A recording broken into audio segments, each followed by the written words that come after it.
PM की appeal और सरकार की चिट्ठी पर आज फैसला लेंगे अन्नदाता। 3 कृषि कानूनों के खिलाफ दिल्ली के बॉर्डर पर 1 महीने से अन्नदाताओं का चल रहा है आंदोलन। अन्नदाताओं के आंदोलन के समर्थन में आया एक और बीजेपी का सहयोगी दल। राष्ट्रीय लोकतांत्रिक पार्टी के अध्यक्ष हनुमान बेनीवाल का ऐलान, यदि अन्नदाताओं की मांगे नहीं मानेगी मोदी सरकार तो एनडीए से नाता तोड़ देगी आरएलपी। जम्मू कश्मीर में पीएम मोदी ने लॉन्च किया आयुष्मान भारत योजना। डीडीसी चुनाव के बाद जम्मू कश्मीर को एक और सौगात। पीएम ने कहा, हमने लोगों के लिए छोड़ी थी कुर्सी। आज से शुरू हुई पटना में जेडीयू की राष्ट्रीय कार्यकारिणी की 2 दिवसीय बैठक। अरुणाचल प्रदेश में बीजेपी की सेंध और बिहार चुनाव में कम सीटें मिलने पर होगा मंथन। अरुणाचल प्रदेश में जेडीयू विधायकों के बीजेपी में शामिल होने पर बवाल। डिप्टी सीएम रेणु देवी ने दी सफाई, कहा जेडीयू के विधायक अपनी मर्जी से बीजेपी में हुए शामिल, रिश्तों में नहीं आएगी खटास। बंगाल के बाद मिशन पूर्वोत्तर पर अमित शाह गुवाहाटी में मेडिकल कॉलेज, लॉ कॉलेज की रखेंगे आधारशिला। श्रीमंत शंकरदेव के जन्म स्थान के सौंदर्यीकरण का करेंगे शिलान्यास। एनडीए के घटक दलों के नेताओं से भी शाह करेंगे मुलाकात।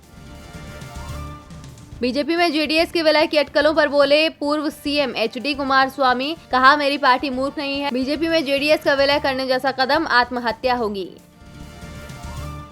नितिन गडकरी ने असम को दी नई सौगात। असम में 27 राजमार्ग परियोजनाओं का किया उद्घाटन और शिलान्यास। परियोजनाओं में 2366 करोड़ रुपए का निर्माण मूल्य शामिल। एमपी में लव जिहाद कानून के मसौदे पर शिवराज कैबिनेट ने लगाई मुहर। 28 दिसंबर से शुरू होने वाले विधानसभा के सत्र में पेश किया जाएगा विधेयक। विधानसभा में पारित होने के बाद धर्म स्वातंत्र्य अधिनियम 1968 को खत्म माना जाएगा।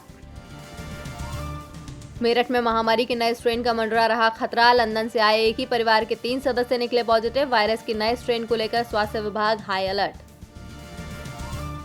अमेरिका के नेशविल में क्रिसमस पर जोरदार धमाका, कांप उठी इमारतें, सहमे लोग। जांच के बाद इसे बताया जा रहा है किसी बड़ी साजिश का हिस्सा। इजरायल के फाइटर जेट ने लेबनान से सीरिया पर दागी मिसाइलें, 6 की मौत। इजरायल की कार्रवाई पर सीरिया ने अभी तक जारी नहीं किया बयान। और चीन के एक बंदरगाह के बाहर 6 महीने से फंसे हुए भारतीय जहाजों और चालक दल को लेकर गतिरोध बरकरार। माल नहीं उतरने और बंदरगाह पर महीनों से खड़े होने की वजह से चालक दल के सदस्य मानसिक तनाव में। चीन ने कोरोना महामारी को माल न उतारने का बताया बहाना। सीपैक प्रोजेक्ट आगे बढ़ाने के लिए चीन ने इमरान सरकार से $6 अरब की अतिरिक्त गारंटी मांगी। गारंटी मनी नहीं देने पर प्रोजेक्ट रोक सकता है चीन। चीन में जनवरी से डिवोर्स के लिए पति पत्नी को 1 महीने और साथ रहना होगा, इसीलिए जोड़ों में तलाक की होड़। चीन में 1 जनवरी 2021 से पहला सिविल कोड हो रहा है लागू। इसे इसी साल मई में चीन की संसद ने दी थी मंजूरी। बिग बॉस 14 के घर पर ग्रैंड सेलिब्रेशन की तैयारी तेज। 27 दिसंबर को मनेगा सलमान खान का 55वां जन्मदिन। जैकलीन रवीना आएंगी नजर। कनिका कपूर का नया सॉन्ग जुगनी 2.0 हुआ रिलीज। जुगनी 2.0 ने यूट्यूब पर मचाया धमाल। गाने में रॉकिंग अंदाज में नजर आई कनिका कपूर।